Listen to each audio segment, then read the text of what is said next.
ఇప్పుడు మరి దేహానికి భౌతిక కాయానికి అంత్యక్రియలు చేయాలిగా. శంకరాచార్యులు వారు అంత్యక్రియలు చేయడానికి సంసిద్ధమయ్యారు. అయ్యేటప్పటికీ అక్కడ ఉండేటువంటి బ్రాహ్మణులందరూ, యతివి నువ్వు, నీకు శిఖ లేదు, యజ్ఞోపవీతం లేదు, ఏం లేదు, నువ్వు ఎలా మీ అమ్మకి చేస్తావు, నువ్వు అనర్హుడివి అన్నారు. అంటే యతులు చేయకూడదా? యతులు చేయకూడదుగా. అంటే అన్నీ వదిలిపెట్టి పిండ ప్రదానాలు చేసుకున్నారు కదా. లేదయ్యా, నేను నా తల్లికి మాట ఇచ్చాను, అవసాన దశలో వచ్చి నీ అంత్యక్రియలు చేస్తాను అని. కాబట్టి ఒక యతిగా నేను ఇచ్చిన మాట ప్రధానమవుతుంది. మీరందరూ గృహస్థాశ్రమం, మీకంటే పై ఆశ్రమంలో నేనున్నాను, నన్ను ఆక్షేపించకూడదు అంటే ఎంతకీ వినలేదు. వినక ఆయనకన్నీ ఇబ్బందులు కలిగిస్తుంటే శంకరాచార్యులు వారే అక్కడ ఆ తల్లి యొక్క శవాన్ని ఎవరు సహకరించలా, జ్ఞాతులు కానీ ఎవరు సహకరించలా.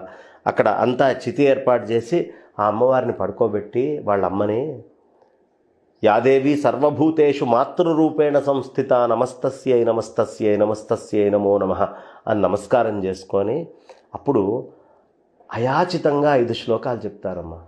మాతృపంచకం అంటారు. అందులో ఎంత బాగా చెప్తారంటే, ఆస్థాం తాన ప్రసూతికాల సమలయే దుర్వారశూలవ్యథా నైరుచ్యం తరుశోషణం మలమయీ శయ్యాచ సాంవత్సరీ అని అద్భుతంగా శ్లోకం చెప్తా. అమ్మా, నేను నీ ప్రసూతి కాలంలో నీ కడుపులోకి వచ్చి, నీ కడుపులో అనేక గర్భశూలలు, నీకు ఎన్ని నొప్పులు నా వల్ల కలిగినాయమ్మా.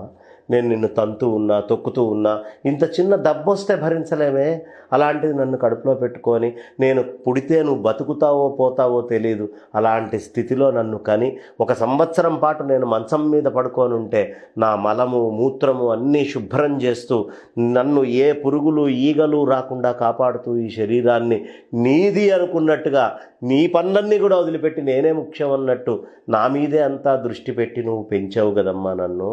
ఇంత చక్కగా పెంచినటువంటి ఓ తల్లి, అమ్మా, ఓ మాత, ఏంటమ్మా ఇవాళ నువ్వు వెళ్ళిపోయావా?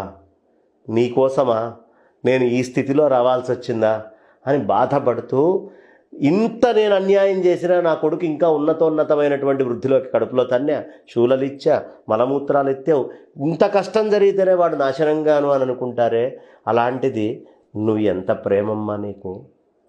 నేను ఇంకా వృద్ధిలోకి రావాలని కోరుకున్నావు, నా గాథలు విని ఆనందపడ్డా అని చెప్పావు. ఏం చెప్పాలమ్మా ఈ తల్లి గురించి, ఎవడి వల్ల కాదు. నన్ను చిన్నప్పుడు నా వరాల కన్నా, నా ముద్దుల బిడ్డ, నా బంగారమా, నా వజ్రమా అంటూ ఎన్నో రకాలుగా నన్ను ఏ నోటితోటి చెప్పావో, ఈరోజు ఆ నోట్లో అంత బియ్యం తీసుకొని వెయ్యాల్సి వస్తుందమ్మా. ఇదా అని శంకరాచార్యులు వారు కంటెంబడి నీళ్ల పర్యంతమవుతూ ప్రదక్షిణం చేసి, కుడి భాగము యొక్క చేతి దగ్గర మదిచ్చి యోగాగ్నిని సృష్టి చేసి, ఆ దృష్టితోటే యోగాగ్ని రాంగా ఆ యోగాగ్నిలో అమ్మవారి యొక్క శరీరాన్ని దగ్ధం చేశాడమ్మ. శంకరాచార్యుల వారికి ఉన్నటువంటి మాతృభక్తి ఎంత అనేటటువంటిది ఈ ఒక్క ఘట్టం చాలు మనకి తెలియడానికి. ఈ ఘట్టంలో ఆయన సుస్పష్టంగా తెలియపరిచారు. కాబట్టి శంకరాచార్యుల వారిని చూసి మాతృభక్తి నేర్చుకోవాలి యువతరం నేర్చుకోవాల్సింది మాతృభక్తి. ఇలా ఉండాలిరా తల్లి పట్ల గౌరవము, తల్లి అంటే ప్రేమ, ఇలా ఉండాలి అనే విషయాన్ని చెప్పేటటువంటి ఆ తత్వం అక్కడ కనిపిస్తుంది.